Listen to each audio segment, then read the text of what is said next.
परोक्षे कार्यहंतारम् प्रत्यक्षे प्रियवादिनम् वर्जयेतादृशम् मित्रम् विषकुंभम् पयोमुखम्। जो ऐसा मित्र हो, मुंह पे मीठी मीठी जो बात करता हो और मन में कपट की छुरी रखता हो, इस प्रकार के मित्र को हमें किस प्रकार से त्यागना चाहिए? प्रत्यक्षे प्रियवादनम, समक्ष में प्रिय बोलने वाला, और पीठ पीछे अर्थात अप्रत्यक्ष कार्यहंतारम, कार्य को बिगाड़ने वाला, कार्य को नष्ट करने वाले, ऐसे मित्र को वर्जये तादृशम, त्याग देना चाहिए। विषकुंभ पयोमुखम, जैसे विष से भरा हुआ घड़ा हो और उसके मुख पर दूध का लेप लगा। समझ गए होंगे आप लोग। आइए हम 7वें श्लोक का वाचन करते हैं। आप लोग ध्यान दीजिए। उदेति सविता ताम्रस्ताम्र एवास्तमेति च संपत्तौ च विपत्तौ च महतामेकरूपता। प्रस्तुत श्लोक का भावार्थ यह है कि जो असाधारण व्यक्ति होते हैं, पुरुष होते हैं, जो महान होते हैं, उनके रहस्य को, उनके मन की बात को जानने में कौन सक्षम हो सकता है? क्योंकि उनका कैरेक्टर ही अलग है। इसलिए कि चाहे वो दुख में हो और चाहे सुख में हो, एक जैसे बने रहते हैं। मुझे याद आता है प्रभु श्री राम को जब अयोध्या की गद्दी छोड़ करके 14 वर्ष वनवास जाने के लिए मुहूर्त आया, तब भी उनको कोई दुख नहीं हुआ और राजगद्दी मिलने जा रही थी, उसका भी उनको कोई सुख नहीं था। क्योंकि गोस्वामी जी ने श्लोक के माध्यम से लिखा है कि आप लोगों को इसे व्यवहार में परिणत करना चाहिए और महापुरुषों के चरित्र से प्रेरणा लेनी चाहिए। प्रसन्नतामयना गतायभिषेकतस्तथा, प्रसन्नतामया न गता अभिषेकतस्तथा, नमम्ले वनवास दुःखता, मुखाम्बुज श्री रघुनंदनस्य मे सदास्तु सा मंजुल मंगल प्रदा। ऐसे प्रभु राम जो संपत्ति और विपत्ति में एक जैसे रहते हैं, वे हम लोगों को प्रसन्न बनाए, हम लोगों का कष्ट दूर करें। ठीक आपकी ये पंक्तियां ऐसे ही महापुरुषों की तरफ संदर्भित करती हैं। आप लक्षण समझिए। आइए हम फिर से वाचन कर देते हैं। उदेति सविता तामस्ताम्रस्ताम्र एवास्तमेति च संपत्तौ च विपत्तौ च महतामेकरूपता। सविता उदेति, भगवान भास्कर सूर्य के विषय में बताया गया है, उदाहरण दिया गया है कि सूर्य भगवान जब उदय होते हैं, भावार्थ समझ लें, तब भी उनके किरणें लाल रहती, उनकी रश्मियां बिल्कुल लाल वर्ण की दिखाई देती है, और जब अस्त होते हैं तब भी लाल वर्ण की दिखाई देती है। मानो दुनिया को संदेश दे रहे हैं कि देखिए, मनुष्य को सुख और दुख में समभाव रखना चाहिए। आइए हम सविता उदेति ताम्रस, सूर्य भगवान उदय होते हुए लाल रहते हैं, और अस्तमेत ताम्र एवचा, और अस्त होते हुए भी लाल रहते हैं। संपत्तौचा विपत्तौचा, सुख में और विपत्ति में, महताम महान पुरुष में एक रूपता होती है। एक रूपता का तात्पर्य है कि वे एक जैसे रहते हैं। समझ में श्लोक आया होगा। आइए अग्रिम पंक्तियों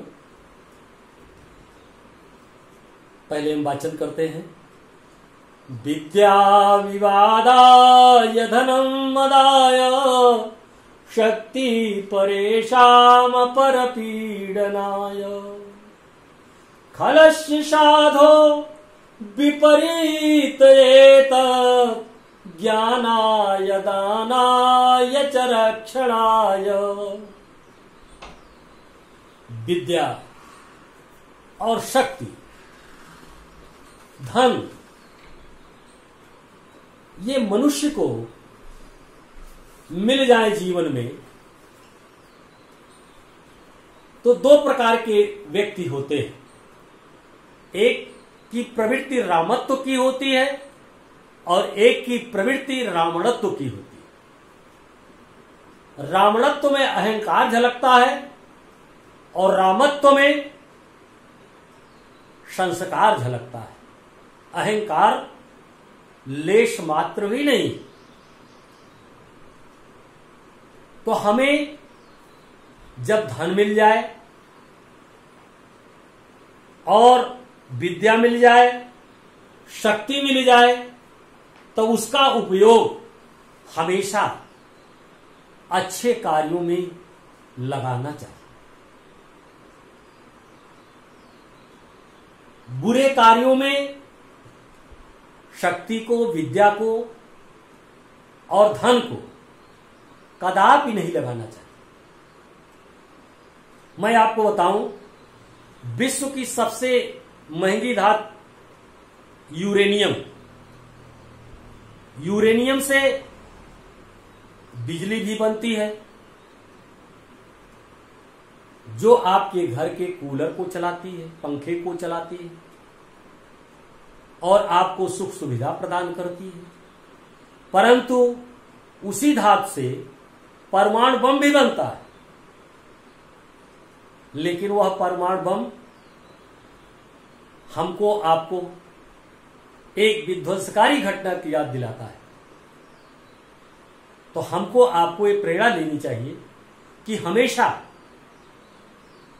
सृजनात्मक कार्यों की ओर ही ध्यान देना चाहिए और इस श्लोक के माध्यम से प्रेरणा लेनी चाहिए। विद्या विवादाय धनं मदाय, शक्ति परेशाम परपीडनाय। खलस्य विद्या, खलस्य शब्द जोड़ लीजिए, अन्वय के माध्यम से बिल्कुल अर्थ निकल जाएगा। आप देखिए, खलस्य विद्या विवादाय, दुष्ट की विद्या विवाद के लिए होती है। और धनम मदाय, शक्ति, धन, धन किसके लिए होता है? घमंड के लिए होता है। उसको घमंड हो जाता है, जिसके पास अधिक धन हो जाता है तो। और शक्ति परेशान परपीडनाय, और शक्ति दूसरों को कष्ट पहुंचाने के लिए होती है। पर माने दूसरों को, पीडनाय माने पीड़ा के लिए, दुष्ट की शक्ति दूसरों की पीड़ा के लिए होती है, अर्थात दूसरों को पीड़ा पहुंचाती है। क्यों? कि परहित सरीश धर्म नहीं भाई, पर पीड़ा शम नहीं अधमाई। गोस्वामी जी की ये पंक्तियां हमको आपको संकेत दे रही है कि रावणत्व क्या था और क्या है। हमारे अंदर भी अगर वही गुण आ जाएं तो गांव गोठपुर आग लगावें, गांव के गांव जला दिए जाते थे। सज्जनों का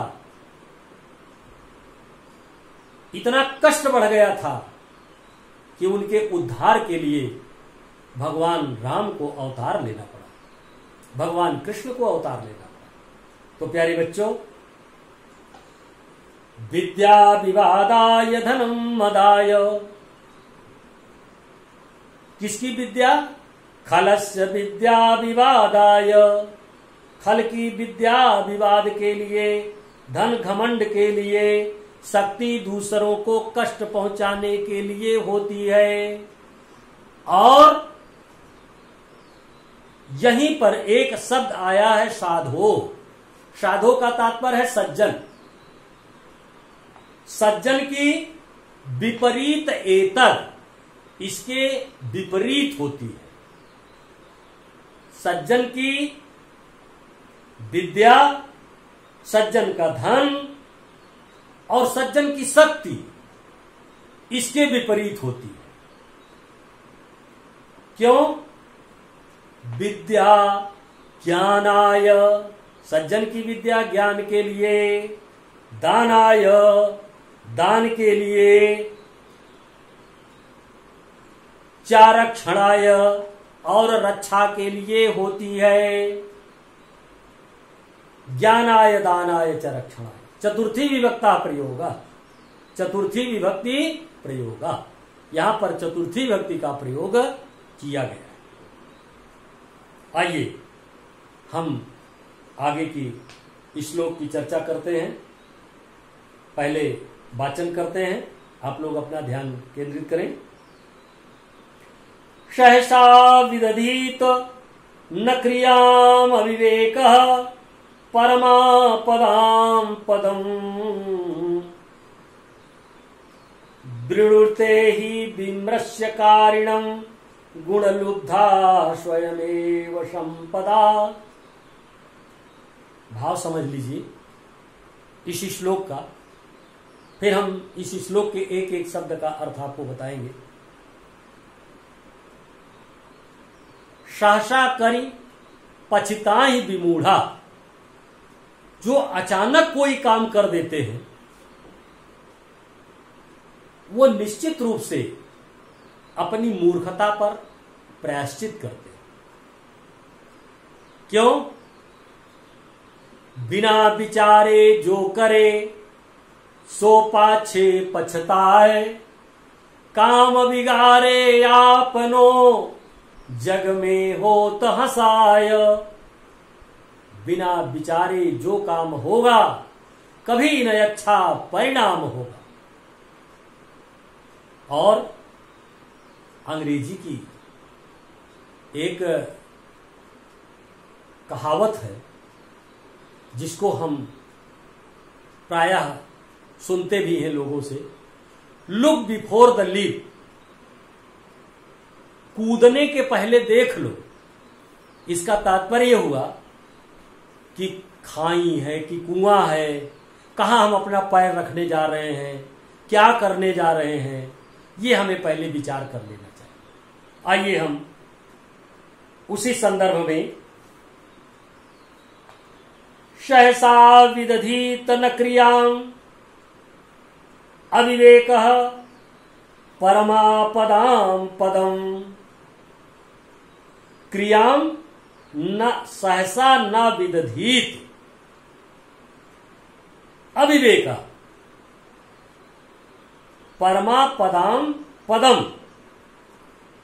अचानक, सहसा का अर्थ हुआ अचानक, ऑल ऑफ सडन, अचानक कोई कार्य बिना विचारे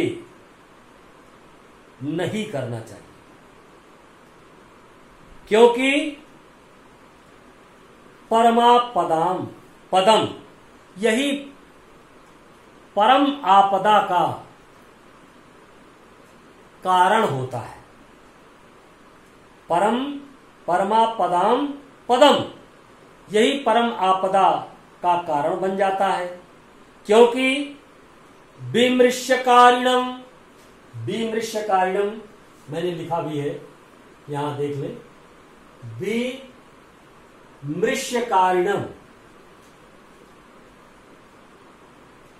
विमृश्यकारिणम का अर्थ है सोच विचार कर काम करने वाला। जो सोच विचार करके काम करते हैं उनके लिए क्या होता है, कह रहे हैं कि गुणलुब्धा संपदः, गुण की लोभी, संपदा लक्ष्मी, स्वयमेव ही वृणुते, वृणुते का अर्थ है वरण करना, गुण की लोभी लक्ष्मी स्वयं ही वरण कर लेती है। अर्थ समझ में आ गया होगा। आइए श्लोक 10 पर हम विचार करते हैं, वाचन करते हैं। वज्रादपि कठोराणि मृदूनि कुसुमादपि लोकत्तराणां चेतांसि कोन नो विज्ञातुम् अर्हति। वज्रादपि कठोराणि मृदूनि कुसुमादपि लोकोत्तराणां चेतांसि को नो विज्ञातुम् अर्हति। प्रस्तुत श्लोक में बताया गया है कि वज्र से भी कठोर और पुष्प से भी कोमल महापुरुषों का चित्त होता है, और उनको कौन जानने में सक्षम हो सकता है। प्रश्न पूछा गया, वज्रादपि कठोराणि, वज्र से भी कठोर, और मृदून अपि, मृदूनी का अर्थ है कोमल। कैसे कोमल, कह रहे कुसुमापि, कुसुम, कुसुमादपि का तात्पर्य हुआ कि पुष्प से भी कोमल, और वज्रादपि कठोराणि, वज्र से भी कठोर, लोकोत्तराणाम, इस संसार से परे जो महापुरुष हैं, चेतांसी को, उनके विचार को विज्ञातुम अर्हति, को नु विज्ञातुम अर्हति, कौन जानने के योग्य है। अर्थात ऐसे महापुरुषों के विचार बहुत मुश्किल से समझ में आते हैं। आइए अग्रिम श्लोक पढ़ते हैं। 11वां श्लोक है। प्रीणाति या सुचरितैः पितरं सपुत्रो यद भर्तुरेव हितम् इच्छति तत् कलत्रम् तन्मित्रमापदि सुखे च समक्रियम् यद यतत्रयम् जगति पूर्णकृतो लभन्ते। प्रस्तुत श्लोक में बताया गया है कि पुत्र कौन सा है, अच्छा पुत्र कौन होता है, अच्छा पति कौन होता है, अच्छी पत्नी कौन होती है, और अच्छा मित्र कौन होता है। ये सब उसी को प्राप्त होते हैं संसार में जो बहुत ही भाग्यशाली पुरुष होता है, जो बहुत ही भाग्यशाली व्यक्ति होता है, क्योंकि प्रीणाति या सुचरितैः पितरम शपुत्रो, यह सुचरितैः है। प्रीणाति, प्रीणाति का अर्थ है प्रसन्न रखे।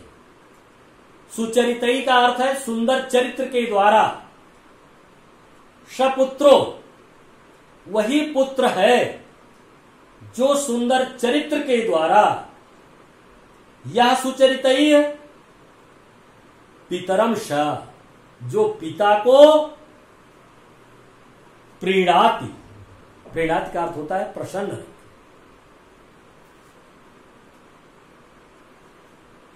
यद भर्तुरेव हितम इच्छति, जो पति का कल्याण चाहे। भर्तुरेव, भर्तु का अर्थ है भरण पालन पोषण करने वाले, अर्थात पति। जो पति का कल्याण चाहती हो, तत्कलत्रम, वही स्त्री।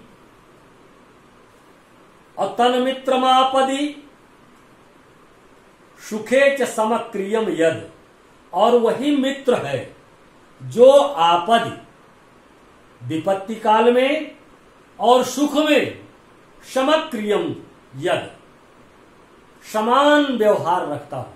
समक्रियम का तात्पर्य हुआ यहां समान व्यवहार रखना, समता का व्यवहार रखता है। और एतत्त्रयम् जगति पूर्ण कृतो लभन्ते, एतत्त्रयम्, ये तीनों संसार में पूर्ण कार्य करने वाले को ही लभन्ते माने प्राप्त होते हैं।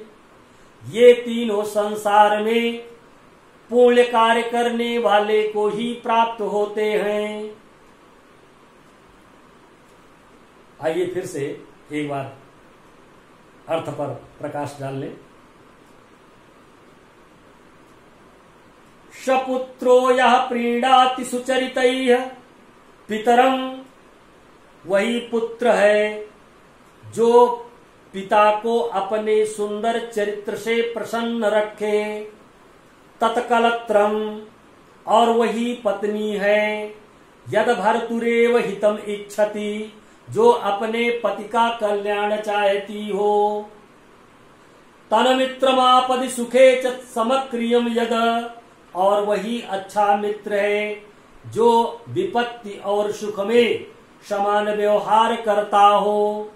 एतत्त्रयम् जगति पूर्ण कृतो लभन्ते, ये तीनों संसार में पूर्ण कर्म करने वाले को ही प्राप्त होते हैं। एकादशी श्लोक यहीं पर समाप्त होता है। इसके बाद हम लोग पुनः दूसरी कक्षा में चर्चा करेंगे। आज कक्षा यही विश्रांत लेती है।